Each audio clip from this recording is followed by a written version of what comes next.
Bienvenue dans Hypnomorphose, le podcast qui t'aide à décoder les vraies raisons de tes mots pour te transformer grâce à l'hypnose.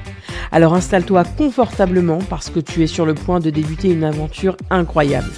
Ce podcast, c'est notre rendez-vous pour les femmes qui ont peut-être l'impression de tourner en rond, de se heurter à des murs invisibles qui parfois empêchent d'avancer. Alors tu sais, ces mots, ces blocages, ces émotions encombrantes, ils ont tous une source, une histoire à raconter. Alors si je te disais que l'hypnose peut être la clé pour déverrouiller ces mystères, eh bien ensemble on va plonger dans le cœur de tes émotions, comprendre ce que ton corps essaie de te dire et transformer ces découvertes en force. Alors prête pour cette aventure ? Respire profondément et laissons ensemble la magie opérer. Hello à tous et bienvenue dans ce nouvel épisode, le podcast numéro déjà 41, j'allais dire 31, mais non, 41. Alors aujourd'hui, on va se pencher sur un truc qui nous concerne, pas tous, mais en tout cas pas mal. J'ai nommé, roulement de tambour, la dépendance affective. Tu sais, c'est cette sensation de ne pas être complète, entière sans l'autre, ou de dépendre complètement de quelqu'un pour se sentir bien. Est-ce que ça te parle ? Parce que si tu te reconnais là-dedans, eh bien j'ai envie de te dire, bien joué, tu es au bon endroit, au bon moment.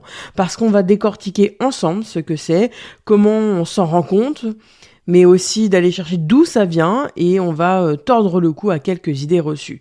Et le plus important, bah oui c'est ma partie, on va voir comment l'hypnose peut être un super outil pour se sentir plus libre et plus nous-mêmes. Alors si vous êtes prêts, je vous propose de vous installer confortablement parce qu'on est parti pour l'épisode du jour. Tu t'es déjà demandé pourquoi certaines personnes semblent ne pas pouvoir être heureuses sans être en couple ou pourquoi, parfois, on reste dans des relations qui nous font pas du bien ? Eh bien ça, c'est souvent le signe d'une dépendance affective. Et la dépendance affective, c'est quoi ? C'est lorsque notre bien-être émotionnel dépend entièrement de la personne ou de l'approbation d'une autre personne. C'est un peu comme si on avait confié les clés de notre propre bonheur à quelqu'un d'autre. Alors imaginez, c'est comme si on donnait ces clés à quelqu'un d'autre et que sans cette personne, on ressente ce sentiment d'être perdu. Un peu comme si on flottait sans bouée dans un grand océan et qu'il n'y avait rien autour. Alors pour vous donner un exemple un peu plus concret, il y a une étude qui a révélé que les gens qui vivent dans une dépendance affective, ils ont souvent une estime de soi pas au top et cette peur bleue de se retrouver seul avec cette peur de l'abandon. Alors la dépendance affective, c'est pas simplement une question d'aimer fort quelqu'un, c'est plutôt cette sensation de ne pas se sentir réellement heureux quand la personne n'est pas à nos côtés.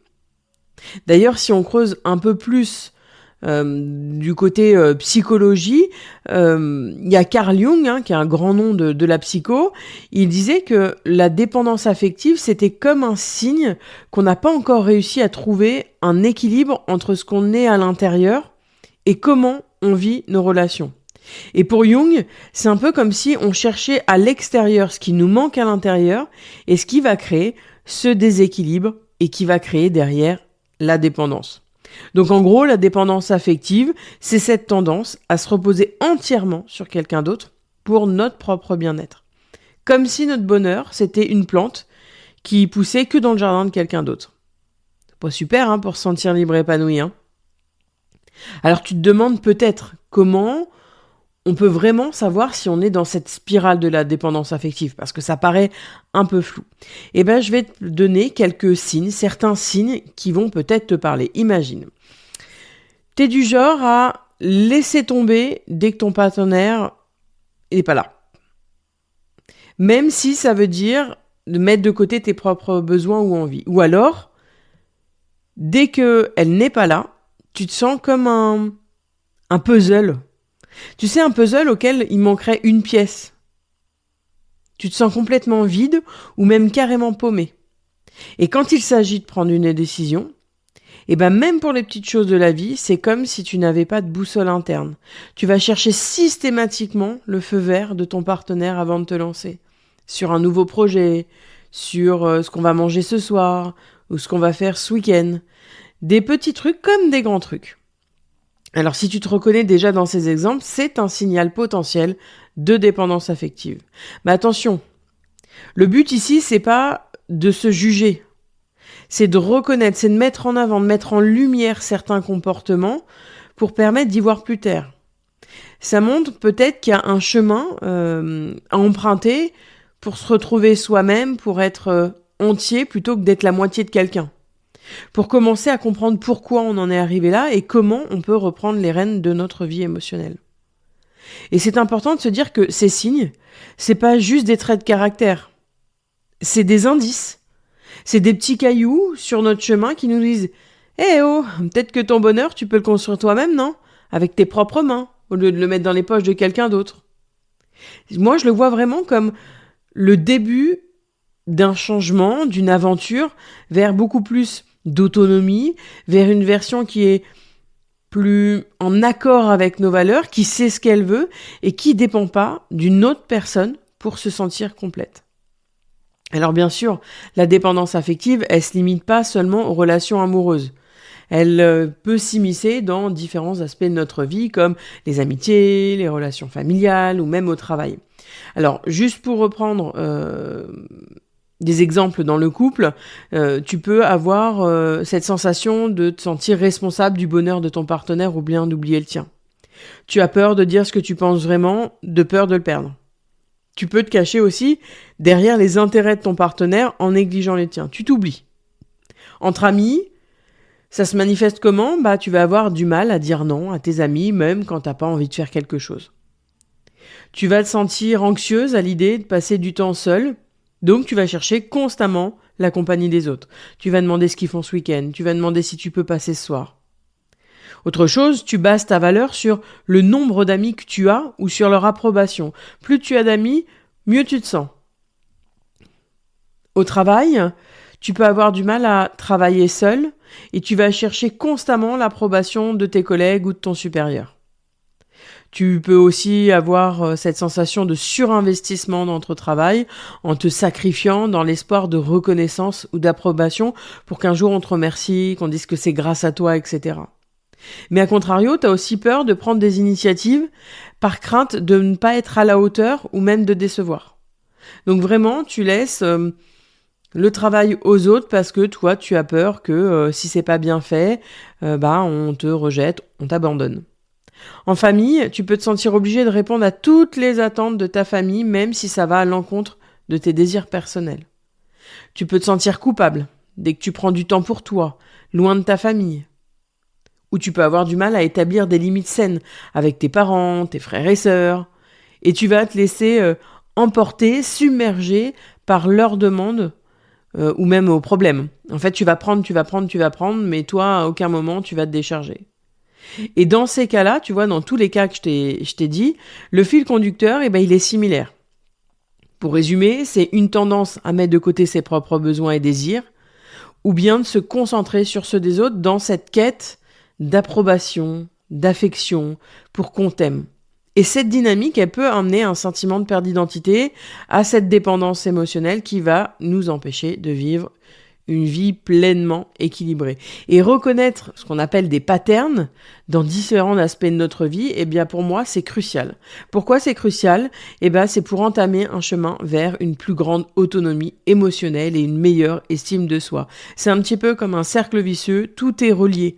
Et quand on prend le bon bout au bon endroit, au bon moment, on arrive à sortir de ces schémas. Et c'est en prenant conscience de ces comportements et en travaillant à les changer qu'on peut commencer à construire des relations plus saines, plus équilibrées, où on peut être pleinement soi. Alors si cette situation te parle, considère que tout ce que tu viens d'entendre, c'est comme un point de départ. C'est le moment de te poser, de réfléchir à ce que tu veux vraiment et de commencer à établir un tracé sur ton propre chemin sans dépendre des autres. Et rappelle-toi, c'est pas une faiblesse, loin de là. C'est le début d'une prise de conscience qui peut tout changer. Alors quand on essaie de comprendre d'où vient cette fameuse dépendance affective, on se rend compte que c'est un peu comme dérouler une pelote de laine. Les fils, ils remontent souvent jusqu'à notre enfance. La façon dont on a été aimé, choyé ou au contraire, laissé un peu trop à nous-mêmes, ça va jouer un rôle crucial.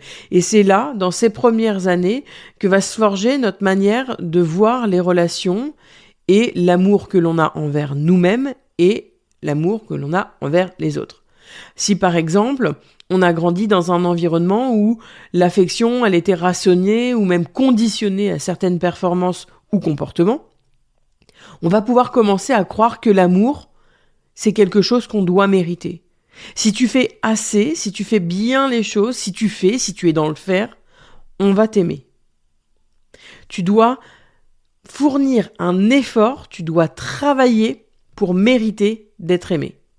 Alors qu'à l'inverse, si on a été surprotégé, on n'a peut-être pas la chance de développer justement notre propre résilience ou notre propre capacité à être seul avec nous-mêmes. Et ce qui va rendre la présence des autres indispensable à notre sentiment de sécurité. C'est-à-dire que si j'ai été toujours protégée, j'ai jamais eu de problème, alors attention, ça ne veut pas dire qu'il faut avoir des problèmes dans sa vie pour ne pas avoir de dépendance affective, mais si je n'ai pas appris à affronter certains problèmes et qu'on les a gérés toujours à ma place, j'aurai besoin des autres pour me sentir en sécurité. Alors on peut explorer encore davantage les causes et les conséquences de la dépendance affective parce que ça nous amène à plonger dans certaines profondeurs de nos expériences de vie, nos interactions, et qu'on a un peu gardé. J'explique souvent, c'est un petit peu comme si on avait mis des cartons dans notre maison et qu'on les avait mis un peu de côté et qu'on voulait surtout pas aller... voilà. On sait qu'ils sont là, mais on n'a pas envie d'aller les voir parce que ça reste des souvenirs plus ou moins heureux selon ce que notre inconscient nous a donné. Alors, je vais vous donner quelques causes supplémentaires de la dépendance affective. Par exemple, cette éducation émotionnellement instable. Je m'explique. Quand on grandit dans un environnement où les réponses émotionnelles des parents étaient un peu imprévisibles, ça peut créer une insécurité.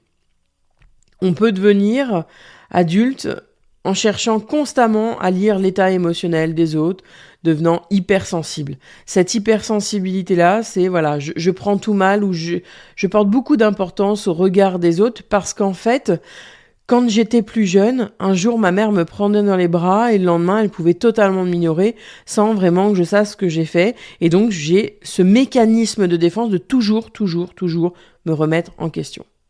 La deuxième chose, c'est tout ce qui est traumatisme, voire négligence.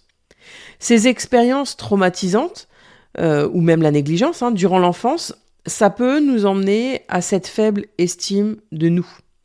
Et à ce sentiment, même un peu plus fort, d'indignité. Et là, la dépendance affective, elle va pouvoir émerger comme cette tentative de chercher à l'extérieur ce sentiment de valeur personnelle. Je donne ma valeur aux autres. Si tu me dis que je suis bien, ok, je suis bien. Par contre, si tu me dis que je suis une merde, alors ok, je vais te croire, je suis une merde. Il y a aussi les modèles relationnels qu'on a observés. Parce que vous savez, quand on est enfant, on imite souvent, voire quasi tout le temps, les comportements que l'on a autour de nous. Et si les modèles de relation dans notre propre famille, ils sont basés sur la dépendance, le sacrifice excessif ou le manque d'autonomie, on peut inconsciemment reproduire ces schémas-là.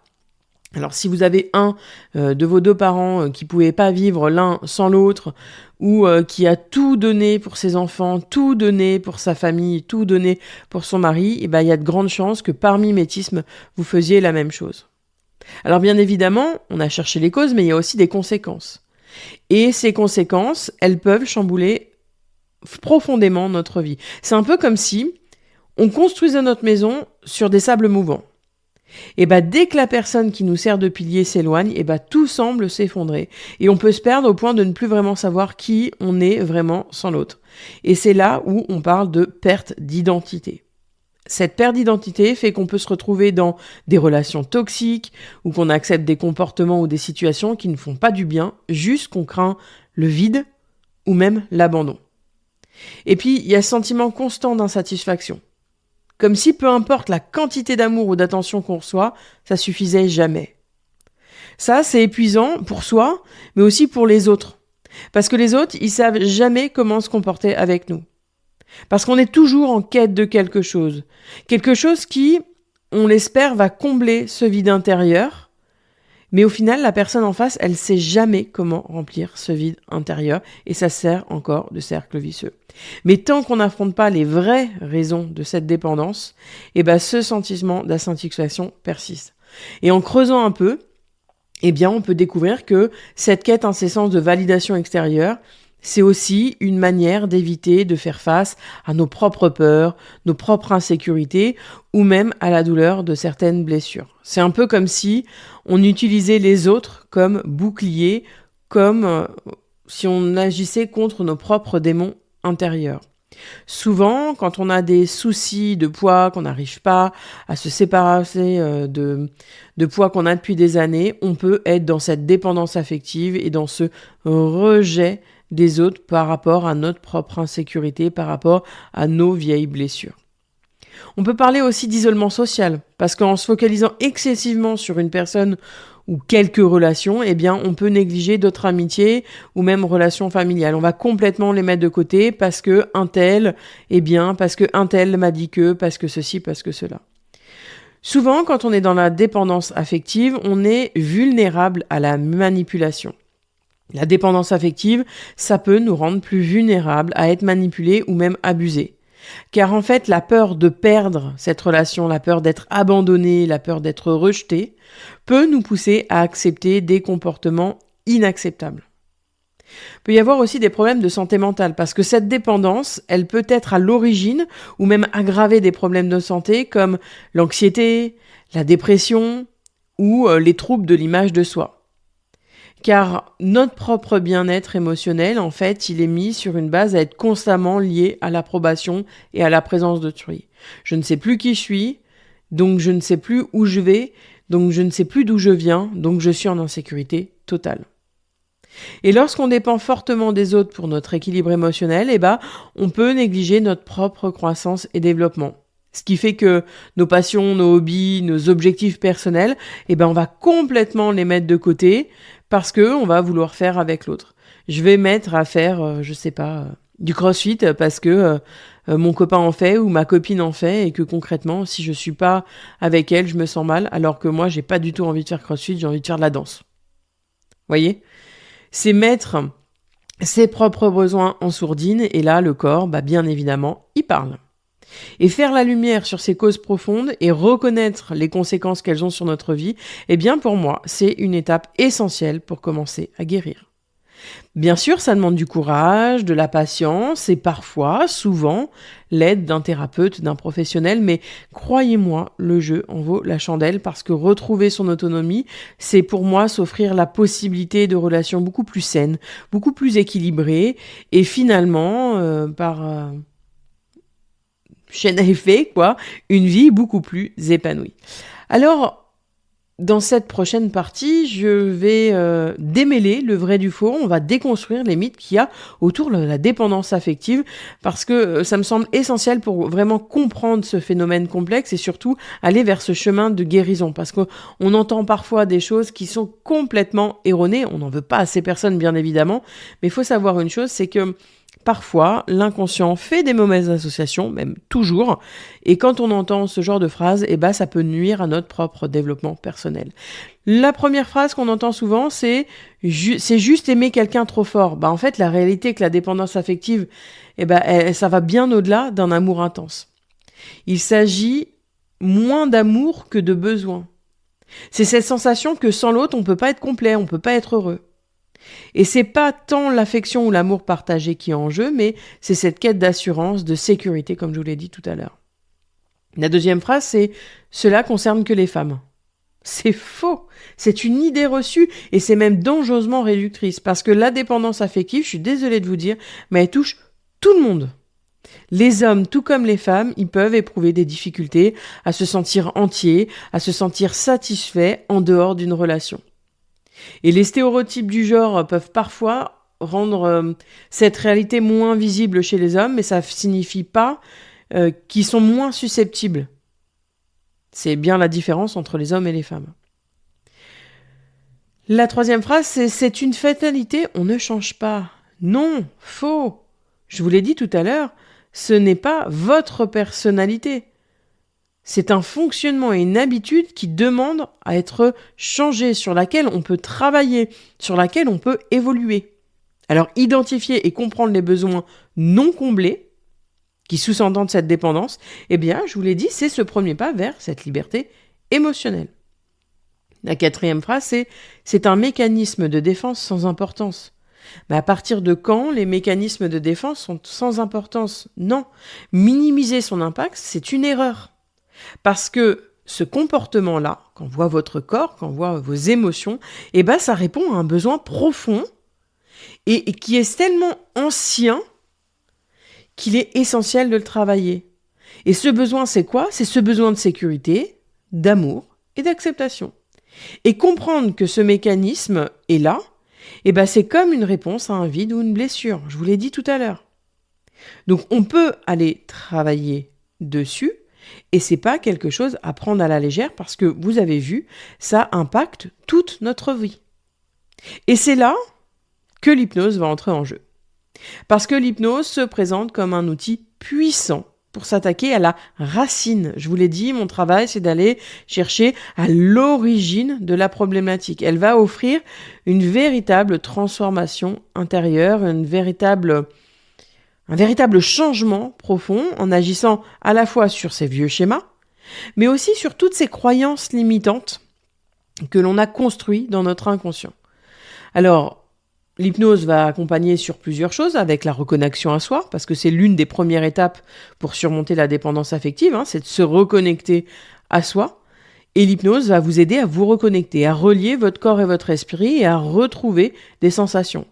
D'ailleurs, si vous ne l'avez toujours pas téléchargé, vous pouvez aller sur mon site, aller remplir votre adresse mail et vous allez recevoir directement une séance pour vous reconnecter avec vous-même et faire une rencontre avec votre corps. La deuxième chose, ça va être le renforcement de l'estime de soi. Parce que une faible estime de soi, c'est comme si c'était le cœur de la dépendance affective. Et là, on va pouvoir aider, grâce à l'hypnose, à construire une image de nous beaucoup plus positive, beaucoup plus bienveillante. Et du coup, on n'aura pas besoin des autres pour s'aimer parce que on va réapprendre à s'aimer, on va réapprendre à se respecter indépendamment de la présence de l'autre. La troisième chose, on va aller comprendre et guérir ces blessures du passé, telles que des blessures du passé non résolues, comme la blessure de l'abandon, le rejet. Et on va regarder ces souvenirs enfouis, on va les regarder sous un nouveau jour. On va aller chercher l'origine pour pardonner, pour pardonner à l'autre et agir sur le futur. On va pas passer des heures dans le passé, vous n'allez pas ressasser dans le passé, par contre vous allez aller juste chercher l'origine. C'est un peu comme si vous cherchiez à savoir comment j'ai ma tomate dans mon assiette. Bah ok, en fait, c'est soit je dis je vais aller manger ma tomate tout de suite, soit je cherche à comprendre comment elle est arrivée là, parce que si j'en ai encore besoin, eh ben au moins je sais d'où ça vient et je sais m'apporter les bonnes choses pour moi. On peut aussi se redonner le pouvoir sur notre propre bonheur. On va encourager à retrouver en soi toutes ces ressources nécessaires pour se sentir complète et épanouie. On n'est pas qu'une moitié, on est entier. Et parfois, on a des bouts de puzzle un peu à droite et à gauche. Et avec l'hypnose, on va récupérer ces bouts de puzzle qui ont été laissés, ces petits bouts de soi qui ont été laissés à droite et à gauche, et on va se sentir complète. Au lieu de chercher le bonheur à travers les autres, on va apprendre à cultiver de l'intérieur, à être comme l'artisan de notre propre joie. Alors, vous avez plusieurs solutions, soit aller pousser les portes d'un hypnothérapeute, que ce soit en cabinet, mais vous le savez, je propose ici donc des séances en présentiel, mais aussi des séances en visio, mais également vous avez sur mon site une large gamme de boosts. Les boosts, c'est quoi ? C'est une séance d'hypnose qui dure entre 20 et 30 minutes dans laquelle je vous raconte des histoires pour occuper votre conscient, pour parler à votre inconscient et vous guérir de certaines blessures, de comprendre certains mots et surtout d'aller vers une vie beaucoup plus épanouie. Donc je vous invite à aller sur mon site, je vous mets toutes les références dans cette description de ce podcast. Et pour ceux qui écoutent et qui ne vont pas aller voir la description, www.anaïsvaladon.com. Alors en conclusion, la dépendance affective, c'est pas une sentence, c'est un signal, un appel à prendre soin. Et si tu te reconnais dans ce que nous avons partagé aujourd'hui, eh bien sache que tu n'es pas seul et qu'il est possible de retrouver ta propre liberté. L'hypnose est un outil puissant pour y parvenir et je suis là pour t'accompagner sur ton chemin. Je ne vais pas le faire à ta place, mais je suis là pour te prendre la main et t'accompagner. Alors n'oublie pas, prends soin de toi parce que c'est la plus belle preuve d'amour que tu peux te donner. Prête pour cette transformation ? C'est parti. J'espère que cet épisode t'aura apporté des clés pour comprendre et agir face à la dépendance affective. N'hésite pas à partager ce podcast autour de toi, à me laisser un commentaire pour me dire ce que tu en as pensé et surtout que je puisse repartager et répondre à tes questions. En attendant, je te souhaite une excellente fin de semaine. On se retrouve la semaine prochaine où j'ai l'honneur d'interviewer Sandy Kaufman qui est coach amour et on va parler de relations amoureuses, que l'on soit célibataire ou en couple. Je vous dis à la semaine prochaine.